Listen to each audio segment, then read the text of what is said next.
तुंगनाथ जाने का प्लान मेरा अचानक बना था। रात को 11 बजे भाई का कॉल आया कि कल चंद्रशिला और तुंगनाथ का ट्रैक करने जा रहे हैं। तो रात को तो मैं किसी को फ़ोन करके छुट्टी ले नहीं सकता था। तो अगले दिन सुबह मैंने सेक्शन ऑफिसर को कॉल किया और उनको बताया कि ऐसे मेरा घूमने जाने का प्लान है और मैं मंडे को ही ऑफिस आ पाऊँगा। तो ऐसे मैंने इमीडिएट छुट्टी ले ली और हम निकल पड़े अपनी ट्रैक की तरफ।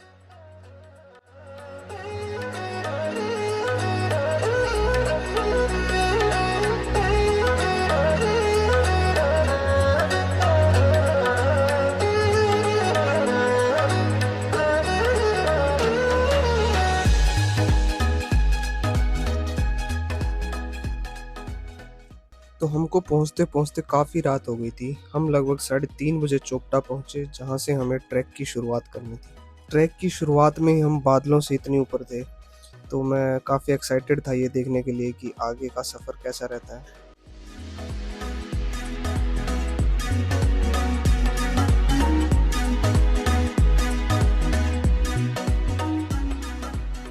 ट्रैक शुरू करने से पहले हमने थोड़ा-सा खाना खा लिया, ताकि शरीर में थोड़ी एनर्जी आ जाए। लंबा ट्रैक होने वाला था काफ़ी।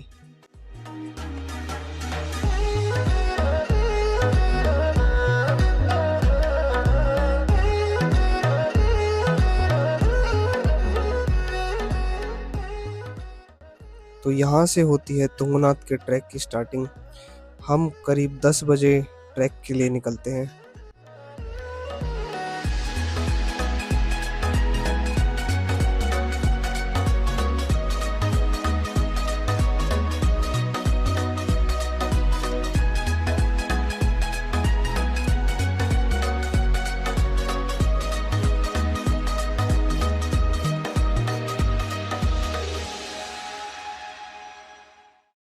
ट्रैक इतना लंबा नहीं था, लेकिन इसकी इंक्लिनेशन इतनी थी कि चढ़ते वक्त काफ़ी एफर्ट लग रहे थे।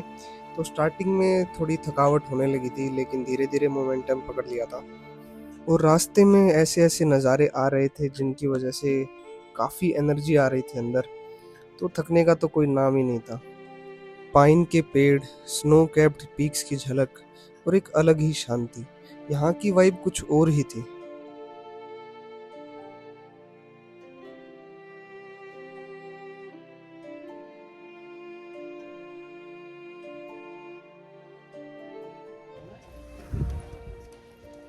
तो कैसा लग रहा है भाई? हूँ बढ़िया। बहुत अच्छा लग रहा है भाई। बहुत अच्छा। अच्छा लग रहा है। अभी तो ट्रैक इजी है, बड़ा इजी जा रहा है। अभी तो कोई दिक्कत नहीं है। बाकी रुद्रनाथ के कंपैरिजन में मेरे ख्याल से इतना हार्ड नहीं है, इजी है। रुद्रनाथ पे ये भी है, पॉपुलेशन भी कम होती है। Yes, easy to moderate. अच्छा, वो काफ़ी भीड़ है इधर तो। हाँ, भीड़ रश बहुत है। वहाँ भीड़ नहीं मिलती और अच्छा भी है ट्रैक। बाकी अभी थोड़ी मेरे difficulty ख्याल से वाला। वेदर कंडीशन अच्छी है ना, इस करके भी सही जा रहे हैं। पीक टाइम है ना, जून है। बादलों से ऊपर है हम। तुंगनाथ के बारे में ये तो सब जानते हैं कि ये दुनिया का सबसे ऊंचा शिव मंदिर है, लेकिन कुछ बातें हैं जो शायद आप पहली बार सुन रहे हो। जैसे महाभारत के अनुसार पांडव जब अपने पापों का प्रायश्चित करने हिमालय आए थे, तो शिव जी उनसे रूठ गए थे और उन्होंने भैंस का रूप ले लिया था। तुंगनाथ वही जगह है जहाँ भगवान शिव का भुजा यानी आर्म जमीन से निकली थी। ये 5 पंच केदार मंदिरों में से एक है। ये है भुजगली बुग्याल। बुग्याल एक ऐसा शब्द है जो आपने पहाड़ों के सफर में काफी सुना होगा। बुग्याल नेचुरल एल्पाइन मीडोज होते हैं, जो 11,000 से लेकर 13,000 की फीट की ऊंचाई पर होते हैं। ये जगह स्नो लाइन और ट्री लाइन के बीच होती है।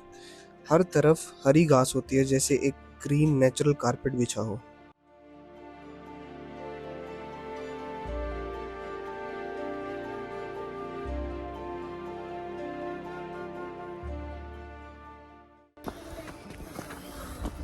और ये हम आ गए हैं आसमान की ऊंचाइयों में।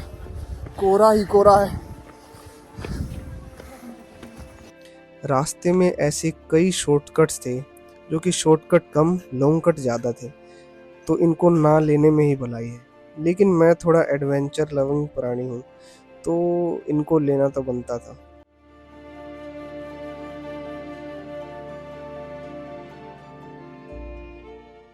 लोगों में सिविक सेंस की तो बहुत कमी है। हर जगह इन्होंने प्लास्टिक और पता नहीं कितना कचरा फैला रखा है। जहाँ भी जाते हैं अपना कचरा वहीं छोड़ के आ जाते हैं। अगर आप उस जगह को साफ नहीं कर सकते तो कम से कम उसको और खराब तो मत करिए।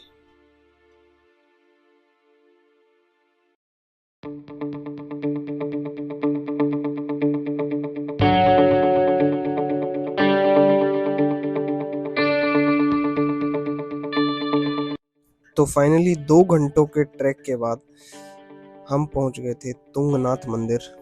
लेकिन यहाँ पर इतनी भीड़ थी कि हमें काफ़ी लंबी लाइन में लगना पड़ा।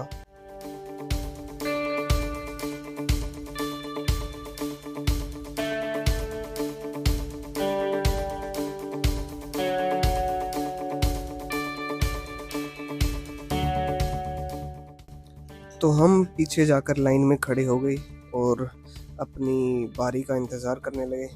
लेकिन इस वक्त 12:30 का टाइम हो गया था और 1 बजे मंदिर बंद हो जाता है और बंद होने के बाद 2 बजे मंदिर खुलता है।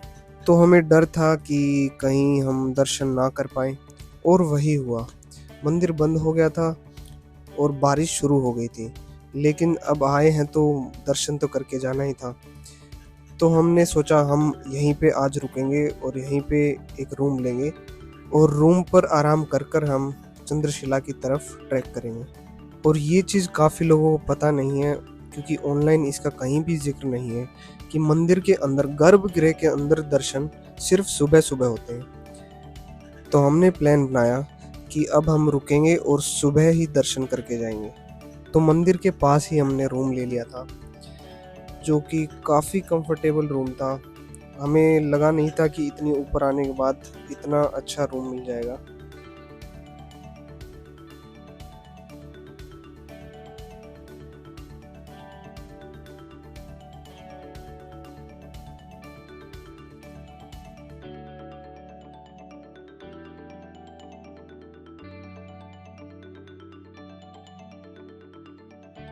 यहाँ पर हम ऑलरेडी आराम कर चुके थे तो सारा सामान ऐसे ही पड़ा था और अब हम चंद्रशिला की तरफ ट्रैक करने के लिए तैयारी कर रहे थे। पहाड़ी मोमोज, देसी पहाड़ी मोमोज।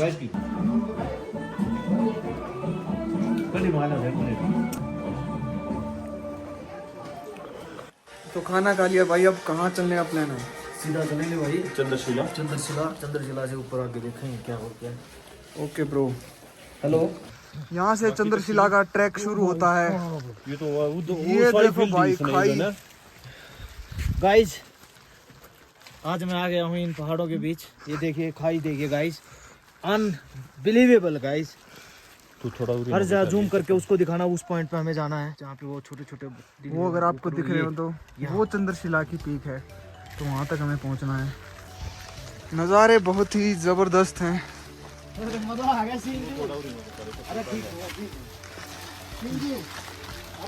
चंद्रशिला के रास्ते थोड़े तुंगनाथ से ज़्यादा खतरनाक है भाई, तो यहाँ पे थोड़ा संभल के चलना पड़ेगा।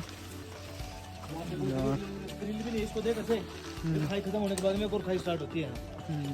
फ़ोन में शायद आपको दिख नहीं रहा होगा लेकिन ये यार काफ़ी गहरी खाई है।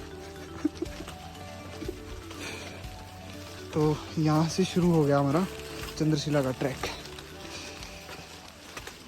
ये व्यू देखो यार एक बार।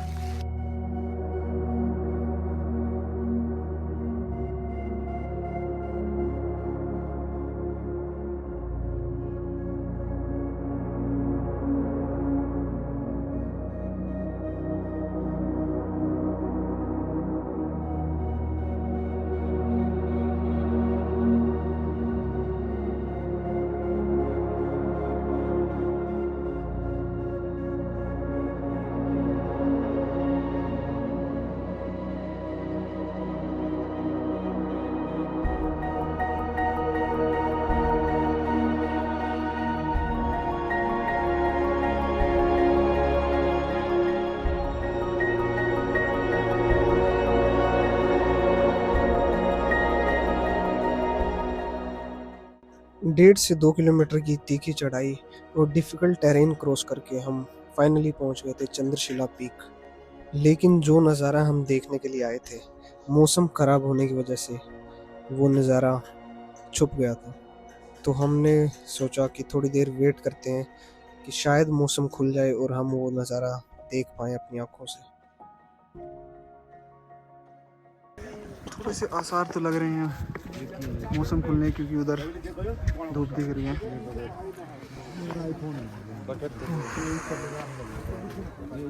लेकिन मौसम ठीक होने की जगह और ज़्यादा बिगड़ गया और बारिश हल्की हल्की शुरू हो गई थी। हमने साथ नहीं दिया, बिना व्यू देखे ही हम नीचे उतर रहे हैं।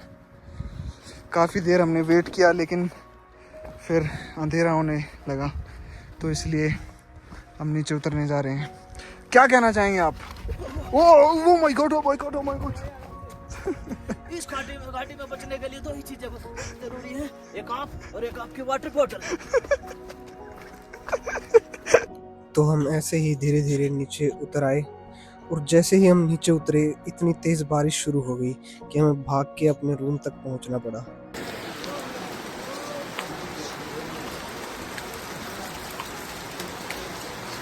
नीचे उतरने के बाद हम इतने थक गए थे कि जाते ही हम खाना खा के सो गए और सुबह उठ के हमने मंदिर में गर्भगृह के अंदर दर्शन किए। और मैं वहाँ पर वीडियो नहीं बनाना चाहता था और वहाँ पर वैसे कैमरा अलाउड भी नहीं है। तो सुबह अच्छे से दर्शन करने के बाद हमने डिसाइड किया कि अब नीचे उतरने का समय हो चुका है और अपनी अगली डेस्टिनेशन पे जाने का भी। तुंगनाथ और चंद्रशिला कोई साधारण ट्रैक नहीं है, ये एक आत्मिक यात्रा है जहाँ शरीर थकता है पर आत्मा खिल उठती है। एक बार जो यहाँ आता है उसका मन यहीं कहीं रह जाता है।